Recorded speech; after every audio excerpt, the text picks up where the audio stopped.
Hello and welcome to Mile High Reefers. I'm Scott Anderson, and for this week's Reef vlog, I thought we'd do an update on the 24-gallon Nano.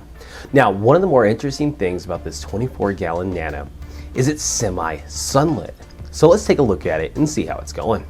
This tank sits right next to a south-facing window, and by mid-afternoon, it gets absolutely pounded by light.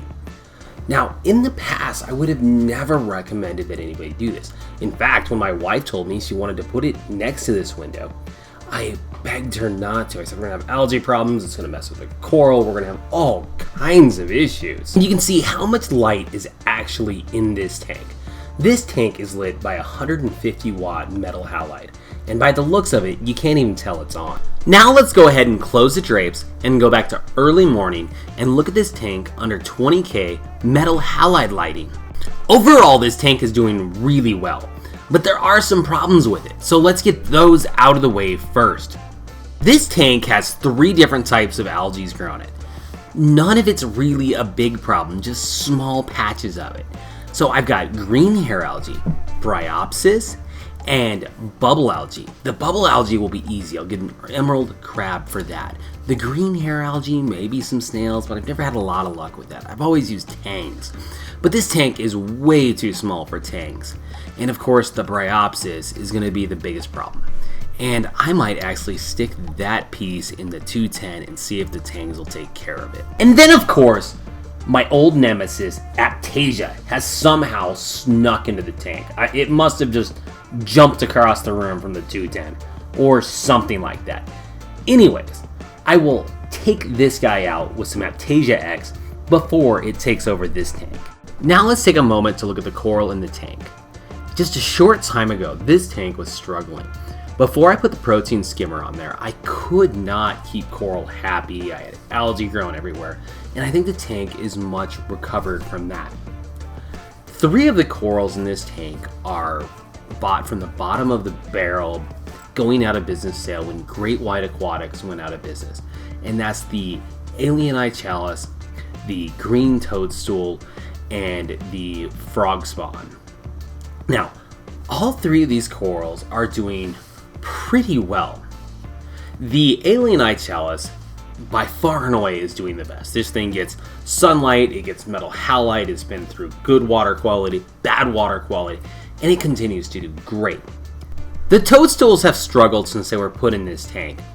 They open up, they look nice, but they continue to drop little buds off of them. Now, this is kind of cool because I get lots of frags, and I've got 3 or 4 toadstools off of this guy now in multiple different tanks, which is really cool. But I think that's more of a sign that it was stressed in the past and now it's just slowly recovering. And of course, that frog spawn is actually doing better. It may not look brilliant, but it continues to improve. And sticking with the Euphilia theme, I've also added another hammer, which is a bicolor green and pink, and another frog spawn. Both of these came from the 210 and they're doing great. For a long time, this bird's nest coral has just not gotten happy in this tank. But recently, it's really colored up, had much better color extension. So I really think this coral's on the right path and could end up being one of the stars of this tank. And you just can't ignore the 700-pound gorilla in the room, the Sinularia leather. This thing is doing its best to outgrow this tank. One of the great things about a reef tank is just the amount of extreme colors you can have. And for me, this candy cane and these zoanthids just bring out the color like nothing else in this tank. I love the orange, the blue, and the green. I like the way it all works together. I'm really happy with this little spot. Last but not least is my vermiculate leopard wrasse. And this fish has changed from female to male, and it's just absolutely stunning. It's doing really well in this tank. It eats well. It's really happy. I just wish I could catch it to put it in my 210. It's just the right thing to do for the fish.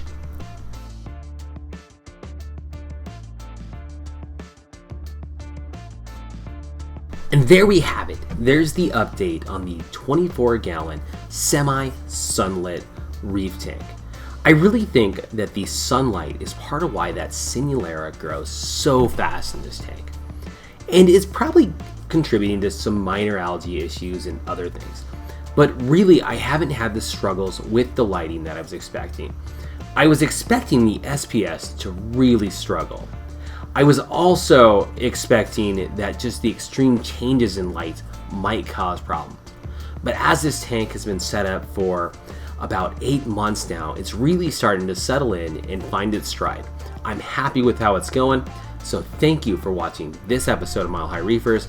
Like, comment, and subscribe, and I'll see you on the next one.